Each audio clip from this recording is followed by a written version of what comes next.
السلام علیکم دوستوں آج کی اس ویڈیو میں ہم بات کرنے والے ہیں کہ ایک جھوٹ بولنے والے پر ایسا عذاب آیا جس کو دیکھ کر آپ بھی حیران رہ جائیں گے۔ آپ سے گزارش ہے کہ اس ویڈیو کو آخر تک ضرور دیکھتے رہیں۔ چلیے دیکھتے ہیں یہ ویڈیو۔ سلطان مراد پور کا بادشاہ اور اسلامی دنیا کا حکمران تھا۔ عیسائیوں کی بڑی حکومتیں بھی اس کے نام سے کانپتی تھی۔ یوں تو ہر مسلمان حکمران کو عمارتیں بنانے کا شوق رہا ہے، لیکن سلطان مراد مسجدوں کی تعمیر میں بہت دلچسپی رکھتا تھا۔ ایک دفعہ اس نے اپنے دل میں ایک مسجد کا نقشہ بنایا۔ یہ مسجد اس کے خیال کا حسین موری کا تھی۔ اس دور میں ایک معمار کو بلا کر نقشہ دکھایا گیا اور مسجد کی تعمیر شروع کر دی گئی۔ وقت گزرتا گیا، مسجد آہستہ آہستہ بن رہی تھی اور لاکھوں اشرفیاں خرچ ہو گئیں۔ آخر مسجد مکمل ہو گئی، جو فی الحال ایک اچھی عبادت گاہ تھی۔ معمار بڑے دعوے کے ساتھ بادشاہ کے حضور حاضر ہوا اور عرض کیا کہ حضور، مسجد تیار ہے، ملاحظہ فرمائیے۔ یہ بادشاہ نئی مسجد دیکھنے کے لیے گیا۔ مسجد کو ہر طرف سے دیکھا، اوپر سے، نیچے سے، شمال و جنوب سے، مگر اتفاق دیکھیے کہ اچھی عمارت اپنے تقاضے کے لیے بادشاہ کی پسند کی منتظر ہے، مگر بادشاہ ہے کہ اسے یہ عمارت قطعی پسند نہیں آئی۔ وہ اپنے آپ کو سنبھالنے کی کوشش کرنے لگا۔ آخر جب سنبھال نہ سکا تو حکم دیا کہ معمار کے ہاتھ کاٹ دیے جائیں۔ یہ حکم ملنا تھا کہ جلاد نے فوراً ہاتھ کاٹ دیے۔ معمار کو یہ سزا بلا وجہ ملی تھی۔ اسے اور تو کچھ نہیں سوجھا، وہ سیدھے قاضی کی عدالت میں جا پہنچا اور دعویٰ کر دیا۔ قاضی نے بادشاہ کو حاضر کرنے کا حکم دیا۔ جب بادشاہ حاضر ہوا تو عدالت میں معمار بھی کھڑا ہوا تھا۔ بادشاہ یہ دیکھ کر گھبرا گیا۔ قاضی نے بادشاہ کے بیانات لیے اور حکم دیا کہ بادشاہ کا بھی ہاتھ کاٹ دیا جائے۔ اس ہاتھ سے بھی خون گرنا چاہیے تاکہ وہ غلط فیصلے سے پرہیز کرے۔ بادشاہ نے فیصلہ سنا تو اپنا ہاتھ آگے بڑھایا۔ معمار نے دیکھا تو اس کی چیخ نکل گئی اور بولا، میں نے انصاف پا لیا، میں نے انصاف پا لیا۔ میں بادشاہ کو اپنا خون معاف کرتا ہوں اور کسی دباؤ کے بغیر بادشاہ کو بخشتا ہوں۔ اتنا سننا تھا کہ بادشاہ کی جان میں جان آ گئی اور اس نے معمار کو بہت ساز و سامان دے کر رخصت کیا اور اللہ کا شکر ادا کیا کہ قاضی اسلام احکام کے اعلان اس قدر دل ہے کہ بادشاہ کو بھی مجرم قرار دیتے ہیں۔ دوسرا واقعہ، دو آدمی قاضی کی عدالت میں کھڑے تھے۔ ان میں سے ایک نے دعویٰ کیا کہ میں نے اپنے ساتھی کو کچھ مال بطور امانت دیا تھا۔ جب میں نے وہ مطالبہ کیا تو اس نے دینے سے صاف انکار کر دیا۔ قاضی نے مدعی علیہ سے امانت کے حوالے سے پوچھا تو اس نے کہا، میں نے مال لیا ہی نہیں، یہ جھوٹ بول کر مجھے بدنام کر رہا ہے۔ اس کے پاس کوئی دلیل ہے تو پیش کرے، ورنہ میں قسم دینے کے لیے تیار ہوں۔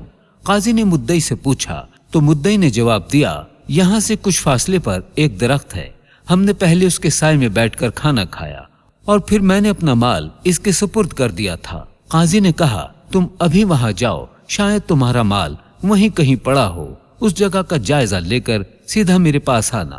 وہ شخص چلا گیا۔ قاضی نے مدعی علیہ سے کہا، اپنے ساتھی کی واپسی تک میرے پاس بیٹھے رہو۔ وہ چپ چاپ وہاں پر بیٹھا رہا۔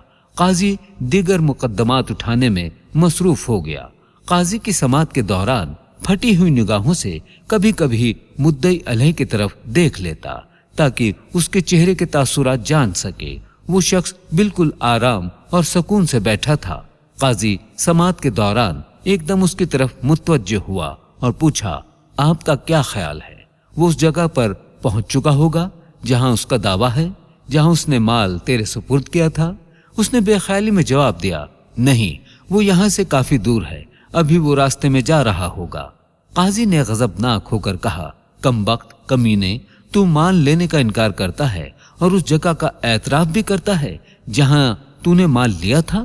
تو جھوٹا اور بدنیت ہے۔ وہ اچانک سے یہ جملہ سن کر خوف سے کانپنے لگا اور اس نے اپنے جرم کا اقرار کر لیا اور امانت واپس کر دی۔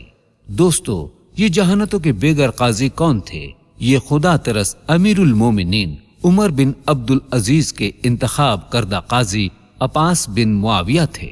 عباس بن معاویہ کی ذہانت ضرب النسبت تھی۔ آپ کی ذہانت سن کر ہی امیر المومنین نے آپ کو قصرہ کا قاضی مقرر کیا۔ لوگ علمی اور دینی امور مکہ مشکلات کے حل کے لیے ان کے پاس آنے لگے، بعض معلومات کے لیے اور بعض مباحث میں مدعے پر غالب آنے کے لیے آپ سے علمی نقطے معلوم کرتے۔ ایک کسان آپ کی خدمت میں حاضر ہوا اور اس نے پوچھا، اے عیاس، کیا شراب حرام ہے؟ فرمایا کہ ہاں۔ انہوں نے کہا، پھل اور پانی کو آگ پر پکایا گیا ہے، اصل میں یہ دونوں حلال ہیں، پھر آگ پر پکانے سے حرام کیسے ہو گئے؟ حالانکہ ان میں سے کسی حرام شے کی آمائش نہیں۔ عباس بن معاویہ نے کہا، اگر مٹی کی ایک مٹھی تجھے ماروں کیا اس سے تجھے تکلیف ہوگی؟ کہا کہ نہیں۔ فرمایا، اگر تھوڑی اور مٹھی تجھے ماروں کیا تجھے تکلیف ہوگی؟ کہا کہ نہیں۔ فرمایا، اگر میں تھوڑی مٹی اور پانی ملا کر ایک ڈھیلا بناؤں اور پھر دھوپ میں اسے خشک کر کے تجھے ماروں کیا تجھے تکلیف ہوگی؟ اس نے کہا، ضرور ہو سکتا ہے، اس کے ذریعے تو مجھے قتل بھی کیا جا سکتا ہے۔ فرمایا، بس یہی مثال شراب کی ہے، جب ایذا کو ملا کر اسے آگ کی آنچ کی تاب دی جاتی ہے تو اس میں نشہ پیدا ہو جاتا ہے، جس کی وجہ سے اسے حرام قرار دیا گیا ہے۔ محترم ناظرین، یہ تھی مدینہ کی روایت، یہ تھا اسلام، یہ تھی اسلامی عدالت اور یہ تھے اسلامی جج۔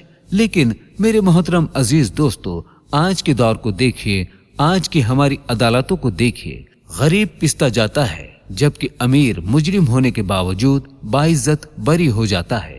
لاکھوں لوگوں کے قاتلوں کو بری کر دیا جاتا ہے کیونکہ ان کے پاس پیسہ ہوتا ہے، ان کے پاس طاقت ہوتی ہے، جبکہ غریب دن بدن اس قانون میں پستے جا رہے ہیں۔ اور ہم دعویٰ کرتے ہیں کہ ہم اسلامی ملک میں ہیں، ہمارا نظام اسلامی ہے، جبکہ حقیقت کو دیکھا جائے تو اسلامی نظام سے ہم کافی دور ہیں۔ ہم صرف دعویٰ ہی کر سکتے ہیں۔ اللہ پاک ہم سب کو سمجھنے اور راہ راست پر چلنے کی توفیق عطا فرمائے۔ انہی لفظوں کے ساتھ میں اجازت چاہوں گا، اس امید کے ساتھ کہ سانسوں نے وفا کی تو اگلی بار ایک اور ویڈیو لے کر آپ کی خدمت میں حاضر ہوں گا۔ تب تک کے لیے خدا حافظ۔